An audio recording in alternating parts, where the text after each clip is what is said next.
Hi, and welcome to an Organized Chaos podcast. I'm Bobby Quarters. Chaos is here with me as well. We just wanted to thank you for watching. Yes. Hey, Bobby. And while you're here, make sure to like, comment, and subscribe. You can follow me on YouTube as well as Chaos and the podcast channel, which all three of those channels will be streaming this very show you're about to watch.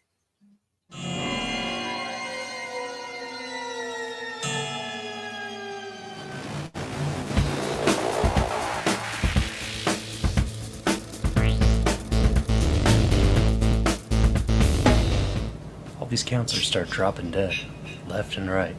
Heinous killings. Turns out, that kid who drowned the year before, his mother came back to that camp and exacted revenge.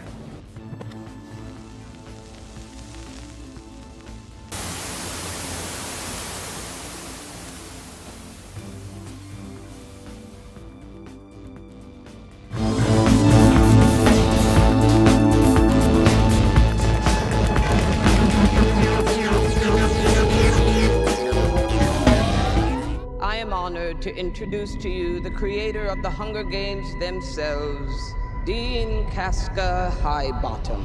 I have summoned you all here for the 10th annual reaping ceremony, in which we choose 2 children from each district to fight to the death in the Hunger Games. There has been a change this year. As a mentor, Mr. Snow, your role is to turn these children into spectacles, not survivors. You really want to take care of me in that arena? Start by thinking I can actually win. I'm scared, Dad. What if I can't do this? Follow me. Slow down. Land. I said land. Stop! You need to be better. After everything he's done, how can I live up to all that? You need to decide what kind of hero you want to be. Yeah, I think so. And bored of this.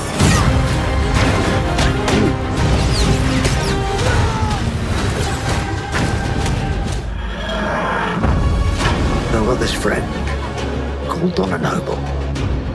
I had to wipe her memory to save her life. No!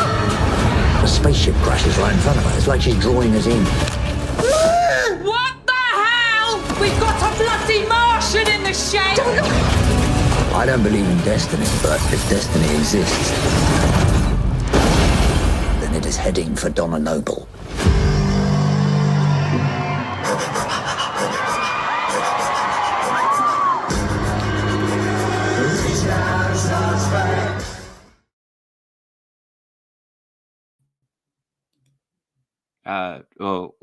Are we? Do we have to talk now? I think so. Yeah. Fuck. I knew there was something about this podcast I didn't like talking. Yeah. I'm just gonna stare awkwardly at the screen.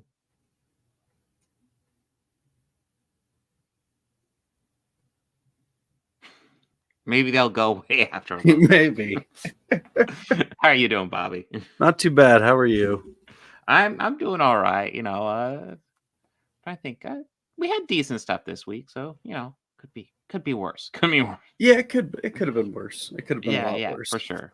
Yeah, but I know all I'm hearing about right now is a certain element of Doctor Who, and we'll get to that when we get to it. But yeah, they're getting loud.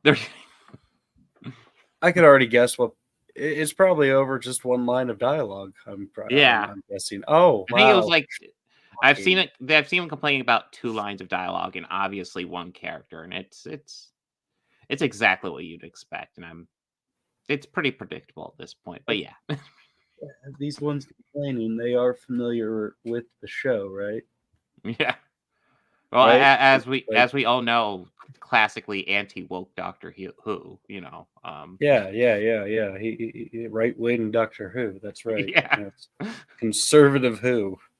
God, I actually kind of want to see them attempt that. That show would be so bad. Just some Daily Wire produced Doctor Who show. Well, it would be based in reality, and facts. Oh God. It hurts my voice to talk that way, so I'm not going to do it much. Famously, Doctor Who deals only in facts and in history. And of course, Christ. Yes. Dr. Christ can be his name. Oh man. Oh, it'll be awful. But we'll get to that. When it comes out, we'll watch it. Yes. Oh God. It'd be fun to Mystery Science Theater or something like that. Shit. It'd be fun to. Have you heard of PureFlix? Oh God. Yes, I have. It'd be. You know that Kevin Sorbo has had a boatload of roles on that platform alone. I believe that platform is where he gets work nowadays. I think it's where he only gets work. Yeah. So I think that would be great to cover for some watch along. Yeah. Yeah, I know there's a couple projects they keep on saying they're going to come out with, and it's like, I want a Mystery Science Theater it, but then they just don't get released, and it's like, Yeah. I think I know why. I think I know. Probably. But I guess are we ready to dive right into it? Yeah. All right. So our first subject of today, yes, discussion point. The new Hunger Games movie, the prequel movie, which is actually not quite what I was expecting, but yeah, I actually thought it'd be about the first Hunger Games and the origin of the games, but So did I. yeah.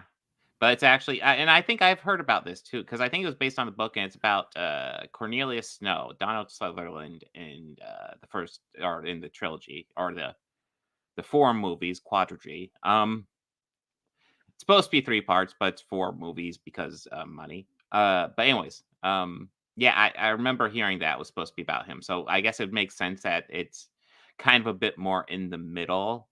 Like it's like the big focus point of this movie, and kind of the middle of the movie, is the 10th annual Hunger Games. Yeah. And I will say, I thought it was interesting seeing how primitive the games were back then compared to what we saw with Katniss later on. Like, it's like literally just an arena with cameras all over the place. Yeah, it was interesting to see that. It was interesting to see like the 2 biggest names who were prominent roles here, which I didn't even know that were in here. We had Viola Davis as like this games master, like creature breeder.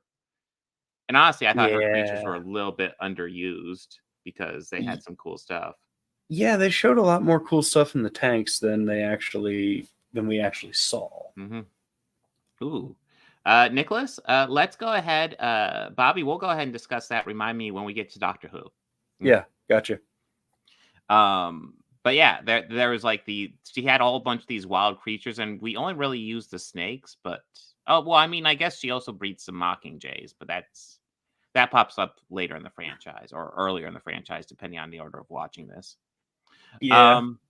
I will say overall, my thoughts watching this is fine.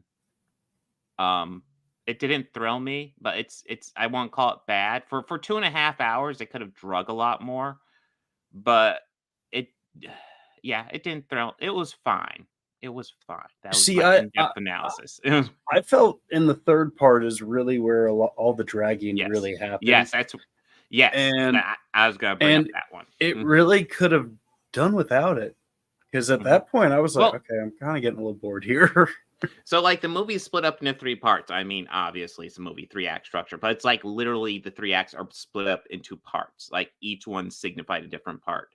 And then the first one is like the setting up of the 10th annual Hunger Games, and how Cornelius Snow is going to be a mentor to Lucy. What's her last name? They always call her that. It's not just Lucy. Gray.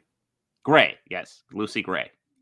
And they're always that's who he's mentoring. Here, let's see if I can make this a bit more even. Hey. Fancy. But yeah, he's mentoring. Oh, go ahead. Oh no, I was just laughing at saying okay. Fancy. That's all. Yes, it's very fancy. Maybe I need to do a square-like thing. But yeah. Yeah, he's mentoring Lucy Gray of District 12. Being District 12, she has the least resources of a lot of the other people. But I do think it's interesting how I felt like this was kind of advertised to be like her movie, but it's very definitely his movie, like without a doubt. Which, yeah, if you know the story, it makes sense. But like, I wasn't like, I know people who know the story. I don't know the story directly, so I didn't know what to expect really. No, I didn't either, but I know that when I was walking out, there were some people who were like directly behind me. And I did kind of overhear them say that, well, that was completely different from the book. So I know that much. Really? Not really. They got out of earshot when like one of them responded, well, like what, good in a good way or like a bad way? And then they kind of just went a different direction, so I couldn't hear them anymore. So I do wonder what it was, because I read, like, I haven't read the book. My mom read the book, and she essentially was like, yeah, it's about, when I got home, she was like, oh yeah, it's about Cornelius Snow and how he's a dickhead, right? It's like, yeah, pretty much. Pretty much. I mean, yeah. I get it. I mean, the first two parts, like, you could definitely say I felt a little bit of sympathy towards the stuff he was doing. Because the first part is setting up the Hunger Games, and he's like actively trying to like help her and be an active mentor. Yeah. And you get some mentors who want to be active with their whatever they call them, the reapee or whatever. Yeah. And then you get some mentors who kind of don't give a shit. And then you get some reapees who kind of don't give a shit. And honestly, for the repeats, I don't really care because, they're getting picked to get murdered. So yeah, I get it. Yeah. But I thought, like, for the most part, like in the first two parts, I was like, he seems a little sympathetic. Like, I don't like completely hate him. He has some selfish qualities to him, but like, he's not a complete piece of shit. And the third act, you did bring up, it goes over long, but at the same time, I do feel like it sets him up to be a piece of shit that we know he's going to become later. So it's like, you are right that I felt like it drug, and but like it's necessary, but like I feel like they need to weave it in better, because it really feels like when we get to the end of part 2, and part 2 is just the 10th annual Hunger Game. So, we get the 10th annual Hunger Game right in the middle of the movie. And then like, when it's over, you get a whole third of the movie left. But literally when that Hunger Game ends, it really feels like the movie's over. It feels like, oh, that's it. We're done. Let's wrap it up. And then part 3 comes up, and it's like, oh, we got a little bit left, don't we? We do. That whole part 3 is him being a dick. Just him being fucking awful. So one thing I will say I appreciate about this movie is that it doesn't feel like it's set up for like a trilogy of Cornelius Snow movies. It feels like, it just sets him up. He comes from a beginning where he might be somewhat sympathetic, but then by the end, he's a piece of shit. And he's a piece of shit later. I don't know what you would tell in the middle at that point. I know. Yeah, not sure really what else to say. Like, he's kind of just terrible. I guess, Bobby, what are your overall thoughts with this one? Because I know you're less familiar with the franchise than me. I enjoyed it. I kind of they told a little bit more about what led to the games even happening, which is something I understand. And talking just to people I know, a lot have told me that I should just just watch the other ones, and they'll fully explain all of that. Which I'm sure they would, and I'm not opposed to it or anything. But I mean, for the sense of the movie, it was good. Just other than that third act, just really dragging. Yeah. And like I said, like, I feel like the third act is important because, like, otherwise, you do a whole nother movie. And honestly, as much as I thought this was fine, I don't want a sequel. I don't want to see more Cornelius Snow. He's a dick. I think there was some stuff that was a little too predictable for me, for just my liking. Like how we saw the snakes earlier, and she happened to mention the scent. And it was like, and right before he sees the tank and they announce it, you see him looking at that going, oh. Yeah, no, well, that's the thing. Like, she has those creatures that she's breeding, and she only explains 2 of them. One of them's the Mockingjay, which we know from the franchise, but also like that comes into key play later. And then the snakes, which comes into key play later. It would have been nice if she sat down and gave us like a couple of creatures. So that way we got some red herrings and some actual like foreshadowing. But yeah, it's all just foreshadowing. And at the same time, like, the movie is a bit overlong. So I don't know if you want to extend it too much. But yeah, I get what you're saying, because when you just explain those 2 creatures, like, okay, that's going to come into play. Now, all the music and the score I thought was great. Like, I heard the actress who played the female lead. Rachel Zegler. Thank you. Yeah, she was phenomenal. Like Dude, all the music, yeah. I really enjoyed. I thoroughly Yeah. enjoyed all of that music. Yeah, no, this reminded me of the first time I saw Rachel Zegler, and it was the Steven Spielberg version of West Side Story. And yeah, she's saying great in that one. She sings great here. Oh, look, Shia LaBeouf's in the chat. I see that. That's very. Thank you. Gaia is our Gaia. All right. Make your dreams a reality. Thank you, Shia. Well, side pat there, but yeah, the movie, towards the end, like you brought up how the snakes, he sets it up so essentially he gives her poison to go in there to help her fight, and then he puts her scent in with the snakes so the snakes won't go after her, and then essentially he's cheating to help her win, because one thing they do that I actually thought was cool is they establish he cares about her. Now, I will say, like, right the day before the Hunger Games start, they put him in the arena, and there's this huge explosion, and I'm trying to figure out how, like, anybody survived, and apparently only 4 people died. And I was like, that thing was fucking huge. Are you sure? When I was in the theater and they all first walked into it, I was like, wait a minute. In the trailer, this place looked all fucked up. What the hell? Like, what the fuck? And then the explosion happened. I was like, oh, okay, there we go. Yeah. And I will also say I did end up seeing this movie in a Dolby theater because it had the time I wanted. And like the recliners in the Dolby theater suck, but like when that explosion happened, my chair was just like I was just like, holy shit. There was actually a considerable amount of people in the theater when I went. So like a little bit mine normal. Was almost empty. Because I guess we viewed them in reverse. Usually I go see them in the almost empty theaters. Yeah. I just didn't go to a matinee this time. I went to like an evening show. Yeah, I went last night. So yeah, so did I. Surprisingly, a lot of people. Like I was kind of surprised when I looked at it. I was like, because I saw like a 6:50 time, and I was like, oh, okay, cool. Mm-hmm. Oh, there's a lot of people here. Okay, cool. It might have been because I went to the Dolby theater because the Dolby theater is pricier, but I have the AMC stub, so like a ticket for me. So I can just get in there. I have the similar thing for Cinemark. Yeah. So yeah, it was interesting. I mean, I couldn't sit in my normal seat. That's really my only complaint. How dare they take row H, seat 8? How dare they? Dare they take my seat? Mm-hmm. I guess, yeah. You brought up the third act issues, and like, it goes on too long. But like again, I don't know how you do it. The only thing I can think of is maybe tell this story a bit less linear and like weave in those post elements into the main story, so that way when you get to the Hunger Games, you can wrap up faster. Because like the movie really feels over when the Hunger Games end, and then you're only 2/3 of the way through at that point. Yeah, they kind of wrap it up really quickly. Mm-hmm.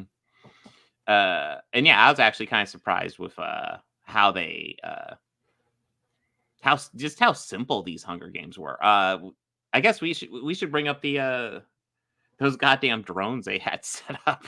Those things were they had leftover military drones that pretty much killed people. Yes, they were just like, hey, we have drones. They're highly scientific. They will deliver prizes to the person who you order them to if they get enough donations. So like they sent them water, and the water just like is like thrown at them violently in glass bottles, nonetheless. Yes, and it gets to a point where they're literally like Cornelius Snow literally uses them as weapons against people going after Lucy. Just like, here, take a fucking water, fucker. It's like, oh my god. High tech. I will say the other. I brought up that the other person I meant to bring up with Viola Davis was Peter Dinklage. I actually didn't know Peter Dinklage was in this. It was. I'm always. Did you not see the trailer? I didn't really watch the trailers that much. I don't pay attention to trailers that much anymore. But yeah, he is very much in this. He is the person who created the Hunger Games. and he is pretty much an alcoholic who's desperately seeking to end the games because he hates them. Like it was just this idea that he and Cornelius Snow's father had that got pushed through, and then he's like, no, don't actually do this. Are you guys psycho? So yeah, I think he's an interesting character. Oh yeah, and the other person I would bring up was more of just a fun character. For a second, I thought they brought back Stanley Tucci, but then I realized no, that's Jason Schwartzman as like young. his ancestor. Yeah, Yeah. which was just a fun little Easter egg. And he does a good job, kind of channeling that Stanley Tucci energy a bit. I say a bit because I love Jason Schwartzman. He's not Stanley Tucci. But he does play the character a bit differently. He does like this magician thing, which is really goofy, and I think it does like what he does and what Stanley Tucci does in the original. It's interesting, this dichotomy between this flashy showmanship and people literally murdering themselves. Yeah. It's like this guy's doing magic tricks while people in the background just murder each other. It's like, oh yeah, what a And he fun also reports family the show. weather. Yes, he does. Also covers the weather too. Mustn't forget that. Yes, it's very important. But yeah, overall, like I said, like this doesn't thrill me. It's fine. I guess I'd say like I don't recommend it if you're not familiar with the franchise, because I will say one of my complaints is I don't feel like this one really stands on its own particularly well. Like I feel like this one kind of depends on you knowing the other movies to a degree. Like I won't walk into this one cold. But yeah, if you're a fan of the franchise and you really want to see what Donald Sutherland was up to before those movies, here you go. Anything you want to add, Bobby? Nah. Oh, you okay. hit it pretty good there. Yeah, All right. I didn't know much going into it, so I was like, all I knew was the first movie. So yeah. And like I say, I think that honestly, the movie that honestly explains this shit the best is Catching Fire, the second one, which Okay. I would actually think you'd want the prequel or the first one to be the best one to explain it, but it's not. But yeah, what's next? Oh yeah, Invincible. Invincible. Bobby, like I think I asked you this last week, but I don't remember. Had you seen this before? No. Okay. So what was your thought of the first 4 episodes? I really enjoyed it. Like, Yeah, I no, this is almost binged the entire season. I'm not even gonna lie. Dude, the second half gets wild. I was very Like, tempted just to be like, okay, I've watched the first 4 and I'm gonna watch the rest of it now. Yeah, it's like even the first. Like 4 I really also have a sets up I have a things tab well. open because I know we're covering the second half next week. Yeah. So I have my tab open ready to watch the rest. Ready to launch into it. Yeah. Yeah. So yeah, we're a little bit behind. I didn't even realize the first half of season 2 was already out, and I was like, "Damn it! I want to synchronize this a bit more." But I know there's a delay releasing the second half because they wanted the events of the first half to sink in before people just jump into the second half. So we'll be able to cover that when we get to it. But yeah. Yes, Invincible season 1, the first 4 episodes. What I really like about this, and just getting into the first 4 episodes before we get into the really fucking crazy stuff. And you might be like, wait, isn't there crazy stuff in the first 4 episodes? Yeah, it gets crazier. But I like how like so much of this is just kind of almost standard superhero fare, except bloodier. Yeah. And then you get like curveballs mainly in the mid-credit scene. But it's an origin story for Invincible. Picture here. Essentially, he is the son of Omni-Man. Stephen Yeun plays Invincible, and then Omni-Man is played by J.K. Simmons. Both do phenomenal jobs. Yeah. But essentially, he is a late bloomer superhero because he spends Invincible spends most of his. He's a teenager and he doesn't have superpowers, and then they finally Start to show. Yeah, start to show. Yeah. Finally, and then he starts develop, getting, I guess. Developing his yeah. superpowers, and then his dad starts training him. Now, of course, we get little hints of his dad because, like, So, like, there's kind of a Justice League type team in this series, at least in episode 1. And Mhm. like I say, for the most part, besides it being super bloody, like, this plays it fairly straight superhero stuff for a lot of it. And anyways, the mid credit, if you haven't seen it, spoiler, the mid credit reveal at the end of the first episode is his dad going in and essentially killing this universe's Justice League. Good fun. Yeah, he Probably just the fucking most slaughtered him. yeah, just some of the most bloody death ever too. Like they just go all in. Yeah, Um, there was some gruesome stuff in there. I don't even yeah, think the boys went that heavy. yeah, no, that's why I kind of appreciate about this. Like The Boys is like definitely like a dark take, deconstructionist take on superheroes. This is much less deconstructionist until it wants to be, because like I said, this is kind of almost a standard superhero origin story, except bloodier, essentially, for Invincible. It's just we're mainly dealing with dark stuff, dealing with his dad, who's definitely hiding stuff. And we even see some hints of his dad hiding stuff with how he trains Invincible. So he takes him out for training, and he's pretty fucking rough with him. Yeah. It's like, dude, like, I get it. Like, the criminals will be rough with him, but like, you don't have to be. You can wean him into it a bit. I mean, Jesus. um.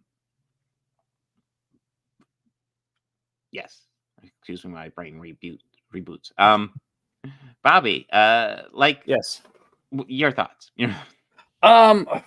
I really did like this series, or from where it's starting out with. And yeah, you were right. Like, in the beginning, we kind of see signs of Omni-Man being a little kind of heavily rough with the boy. And at first, it's like, like you said, you get it. They're not going to pull their punches. But when we see him kill it, we all kill that Justice League, or this universe Justice League. Like, we kind of see traces of that, like, dark side. But like that hasn't been explained yet, or why he did it, or what the hell is going on with that. But I'm very interested to see what's going on with it. But for the most part, yeah, this is by the numbers a superhero story. Yeah. Very much by the numbers. Yeah, it's the origin story for Invincible. We spend part of it, since the Justice League is dead, we spend part of it creating a new Justice League with and we meet the Teen Team, which is a hell of a name, by the way. I also do love how they're doing the title card. Yes, every time. It's just the title card's very simple. Just the name Invincible. Every day, every episode, it's a little bloodier. Yeah.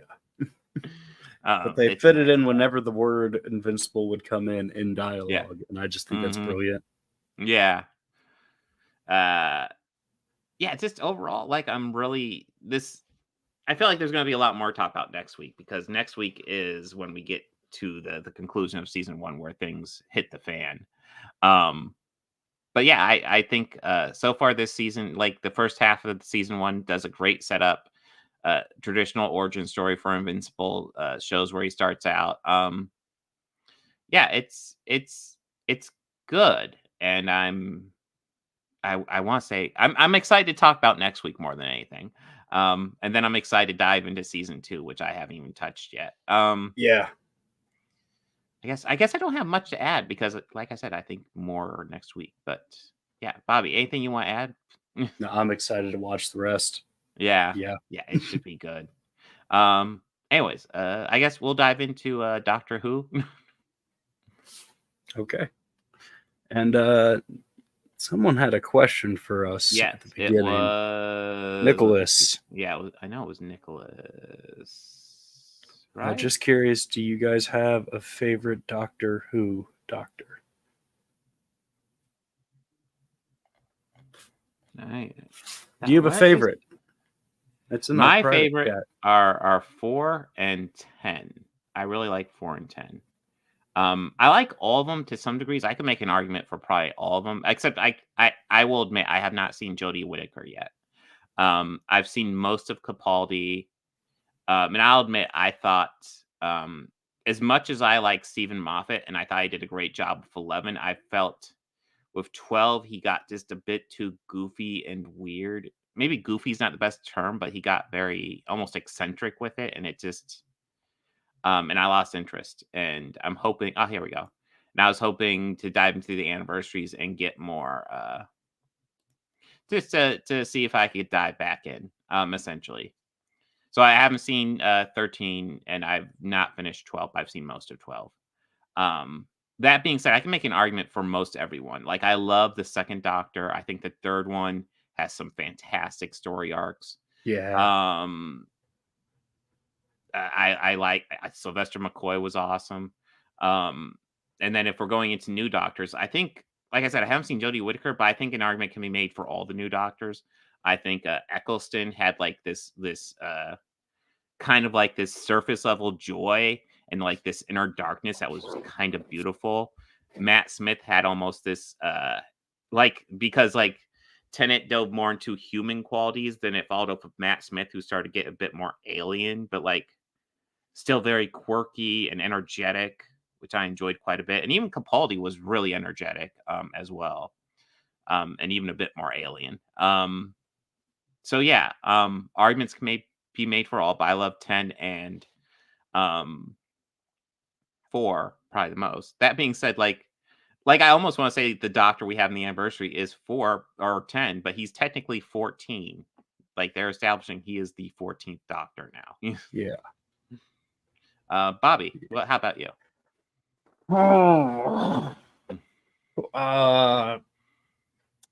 Tom Baker. Like, yeah, yeah, that's 4. Yeah, yeah, 4. Like, yeah. Tennant's father-in-law. Oh, that's 5. Yeah, 5. Yeah. Hey, bring up Peter Davison. Yeah, I like Davidson. I like him. He had that like kind of funness to it and joy, but he could also get like deep and serious and like Baker too. But Baker just had some great stories. Dude, yeah. I mean, both 3 and 4 had like amazing stories. And like, yeah. And I mean, 1 still is just groundbreaking. Yeah. That 1 still has some of my favorite stories. Like, the first episodes are like probably my favorite Doctor Who episodes. Well, I've gone back and watched and rewatched a lot, but I find myself going back to 1 more. Sorry, what? It is. I was just gonna say it's wild going into 1 and 2, because 1 and 2 kind of set the stage for Doctor Who. Because like Doctor Who, when it first started, was supposed to be kind of like this cantankerous old man going into space and solving problems. But then when William Hartnell had to drop out, they created Regeneration, and then came Patrick Troughton, who played the character completely differently, which was almost kind of needed. And I think that's part of why Doctor Who has been a series that has gone on for as long as it has, even though it took a 15-year hiatus. Taking a 15-year hiatus in a 60-year history is fucking impressive. Yeah. That's a lot of episodes to produce. And yeah, Patrick Troughton brought a whole different energy than William Hartnell. He was almost more like a Charlie Chaplin Doctor, I want to say. Like, yeah. Maybe Charlie Chaplin's not the best example, but like he was almost more comedic in his delivery, and I loved it. And then after that, like, it just became every actor's interpretation of the character. And then fans can interpret how each regeneration, regeneration is based on the last one, and it's what we're really dealing with actors' reinterpretation of it. But like, you can have some fun with it, your headcanon with that still. And I think that is what's caused it to go on for so long. That and some solid writing. There's been like you brought up 4 and then 3 as well. They had some classic fucking storylines. And then I want to stress there's been some cool newer storylines. I get especially John Hurt. Yeah. Ooh. Yeah, the 50th anniversary was awesome. That was just fucking John Hurt, dude. Yeah, that was and awesome. Then that was so good. And then just having I think 10 and 11 of the newer run has had some really good storylines as well. I still like Eccleston, and just for all the reasons you mentioned, because like he had this darkness about him, that we only scratched the surface with, and it's something that I wish that they dove more into with that actor. But the joy and happiness that he still had naturally, and the charisma, it kind of made you forget when he would get dark, and have it always be, oh shit, kind of shocking when he would get that way. Yeah, because he was almost usually the very happy, smiley doctor, and then every once in a while, he would have this edge to him where it's like, shit, this is not a normal doctor, is he? He's getting a little angry. Yeah, he's got some rage. Yeah, and I do like Smith and Tennant both equally. Capaldi had some really great ones. I stopped watching during Capaldi because I could not stand the companion Jenna Coleman. I could not stand her. The companions didn't bug me. I felt like he was. I felt like the stories were just getting too excessive. I felt that they clear a story out, and they didn't have anywhere else to go, so they just kept her along. I felt her story was done. The argument can be made, absolutely, because they did have. They felt like they had a story for her, and then it ended, and it was like, she'll be around for a couple more seasons. It's like, oh, you gonna do something with her? Nope. No. Oh. Just have her here. Okay. Okay. And I do have one complaint. I'm happy that they brought back almost every actress from this newer series reboot to for specials, except for one. They brought her back once, but I want Martha back more. That was my favorite. I know she the actress Freema Agyeman, who was in Sense8 a couple years ago. We need to finish that one too. But but super happy about.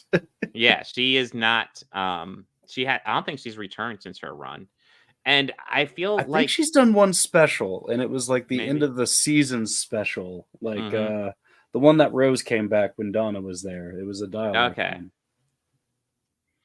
I know she said she didn't like working on Doctor Who, and I will say I think the actress could have done something more, but they didn't really do much for character. Her character was the one who was in love with the Doctor, and they didn't expand on it past that, and that was kind of frustrating. That is something like having a crush on the Doctor is a good way to start the storyline, and then you evolve it, and then after a year they didn't evolve it, and it's it was kind of annoying. Because I would like to see I agree with you more of Martha. Yeah, I agree, but also we got introduced to a lot of cool characters and stories in that timeline. And yes, that we did. Season.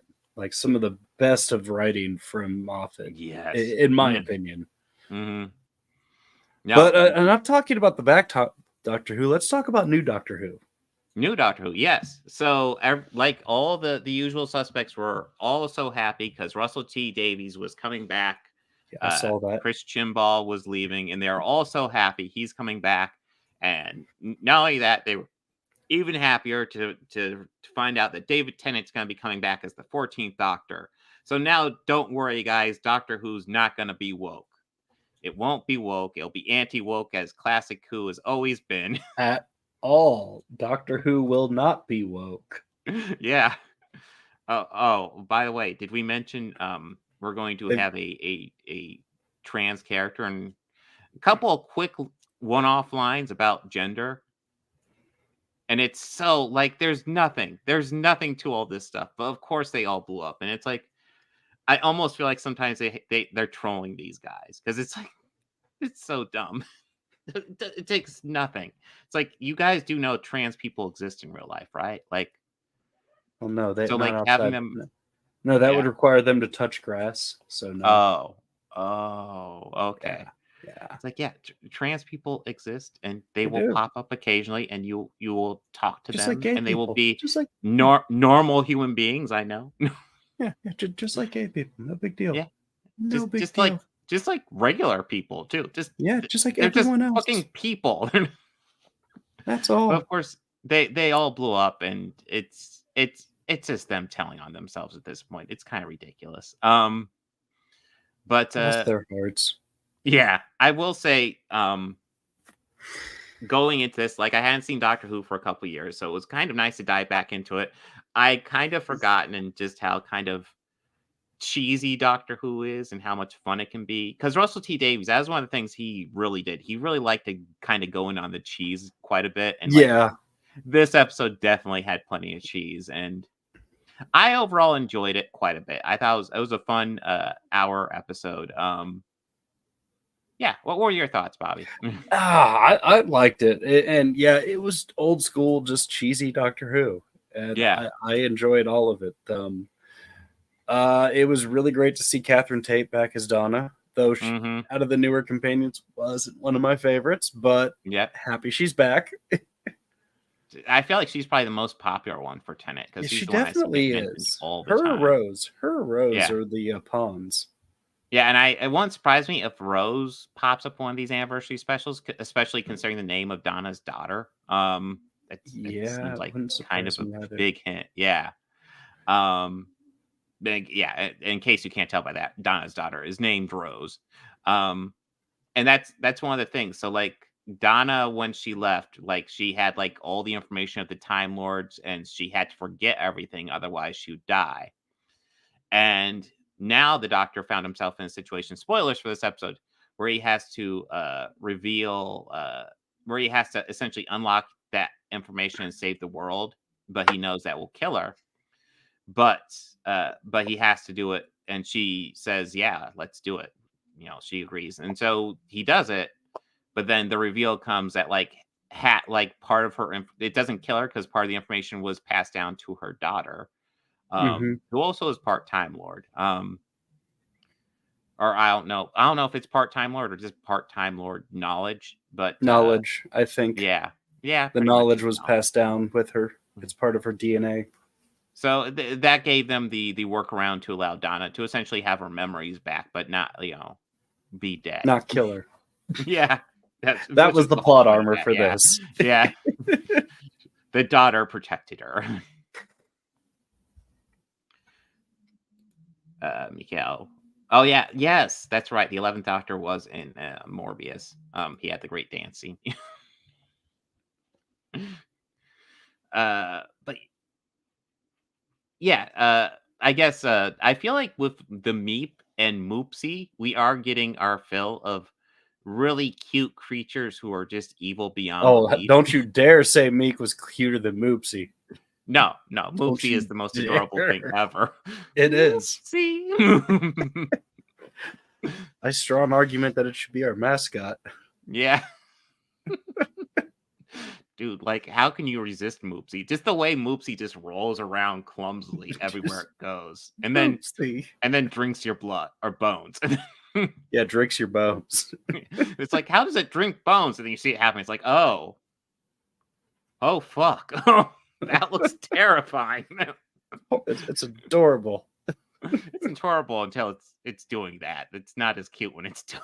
No, it's horrifying. Then the Meep isn't nearly as cute as Moopsie, but it's kind of the same storyline because it's not the same storyline because Moopsie wasn't like the main focus of that episode. Meep is the main focus of this one.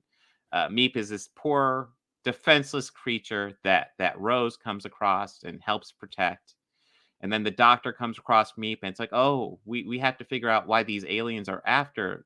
And this is something fun the episode plays with because it's like these scary B-movie insectoid aliens that obviously are supposed to look evil, and they're going after the Meep. And then the Doctor realizes the insectoid evil aliens, and you see the background of them here. They're just that cheesy looking in the episode, because classic Who callbacks, I assume. Yeah. But they like look clearly evil. Guys in rubber suits and stilts. Yeah, but like the Doctor notices these guys don't appear to be killing anybody, and then he's asking, why aren't you killing? What? So you're here peacefully? And he's like, yeah, we just gotta get the Meep. The Meep's a fugitive. And then the Meep just goes full fucking supervillain. On a dime. Yeah, kind of fun. It was just like, fun. fuck, I'm busted. Okay. Yeah, and then the Doctor even does all these accords and sets it up. Okay, we can't be violent during this little trial period, and then the Meep just goes violent like as soon as he's called out or she's called out. I don't know. I don't care. It's a villain. I don't know. Yeah, just overall, I enjoyed this quite a bit. kind of got me interested in checking out more Doctor Who as it comes out, and it will be easier to check out on Disney Plus. I mean, I will say that was part of the issue of keeping up with Doctor Who. It jumped around from streaming services a bit too much, and I wasn't going to get BBC America. Yeah, So and now that it does yeah. have kind of a home, that kind of Yeah. helps. Yes. We'll see how long that sticks around. But yeah, it was fun to dive back in. Haven't seen Doctor Who for quite a few years. Excited to see what they do next week. Although I will say, what did you think of the new TARDIS look? I really liked it. Really? I felt a little sterile to me, like big and kind of sterile, but we'll see. It was fancy. I will give it that. Maybe it'll grow on me. I did love the fact that it had a coffee machine, although in Doctor Who fashion, it got coffee spilled on it and started malfunctioning like mad because it's Doctor Who. Oh yeah. What's gonna happen? Oh my god. But yeah, next week we get the next special. I'm pretty sure that's next week when we cover that, right? Yeah, next week is when the next special comes out. I don't think All right. Doctor Who is actually on Disney just yet. It is. Or the series? No, well the whole series isn't coming. It's just the specials and stuff after the specials will be coming. So the Shooty Gatwa stuff should be on Disney Plus as well when that Gotcha. gets released. But nothing before then. So like the special is going to be the only thing on there. Gotcha. Okay. Yeah. I don't know if they're going to work out a deal to get the older stuff on there, but like to my understanding, that deal is not in effect yet. If they are doing that, Yeah. which I wouldn't object to because I wouldn't mind doing some catch up. And God, I would like a streaming service that actually had like as much of the old stuff as possible too. I remember getting lots of the older stuff in the library, and it is a shame we have so much of the second Doctor missing. That sucks. We could do a whole special about the lost episodes of Doctor Who, but gosh, yeah. But yeah, so yeah, this is entertaining. I'm excited to see what they do next week, how they go with the storyline. Because to my understanding, the 14th Doctor will only be around for these 3 specials, and then we move on to Ncuti Gatwa as the 15th Doctor. Yeah. And I'm excited to see how he does too. So yeah. Let's see. Anything you want to add, Bobby? No, I really enjoyed this. A lot of it reminded me of that early reboot Doctor Who. Yeah. It gave me that feel a lot. Even down to the character design of the aliens, even Meek and the cricket guys. Yeah, the cricket guys look so corny and cheesy, and Meep actually looked pretty fucking good. Like there were times between practical and yeah, CGI, no, I was having a hard time good, trying to decide like what shots were like all of the ones in the cockpit. Okay, yeah, that's CGI, but like some of the other ones, like that looks really practical, or at least really good CGI. Yeah, so I'm assuming it's practical. But I did see a photo of the cast with the Meek, so I'm presuming that maybe it was like an animatronic stand-in for some. I know they had a practical version of the Meep, so it wasn't entirely CGI, and it looks good. So it's kind of cool getting like these wildly goofy alien spacesuit insectoid monsters, and then the Meep just looking really good. I don't know. That's kind of classic Who, though. Do I think we'll see the 11th Doctor in these specials? I don't know. I would be kind of surprised if at the end they don't do some sort of cast reunion to a degree at the end of these specials, because I mean that's almost always what they do for the anniversary specials, even if it's just for a moment, the cast reunion. But I haven't heard anything. That being said, they might be hiding it. It wouldn't surprise me at all. But yeah, we will see. Let's see. Oh, that's the disadvantage to this new setup here. There we go. Let's see. What do we got on the queue next week? Okay, so next week, we got the rest of Invincible season 1. We got Jason Momoa's Aquaman. So we're getting more cheese next week besides Doctor Who, and then the next Doctor Who special. I don't know. I enjoy Jason Momoa's Aquaman because I find it pretty dumb. But let's see. Anything you want to shout out, Bobby, before we? No, I'm trying to find the voice actor for the Meek. I remember seeing it and being very surprised by it. She is someone fairly famous. I looked it up. Hold on.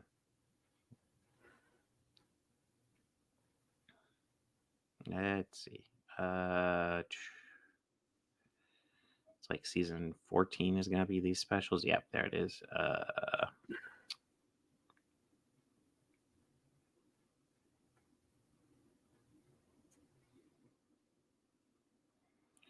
Miriam Margolis.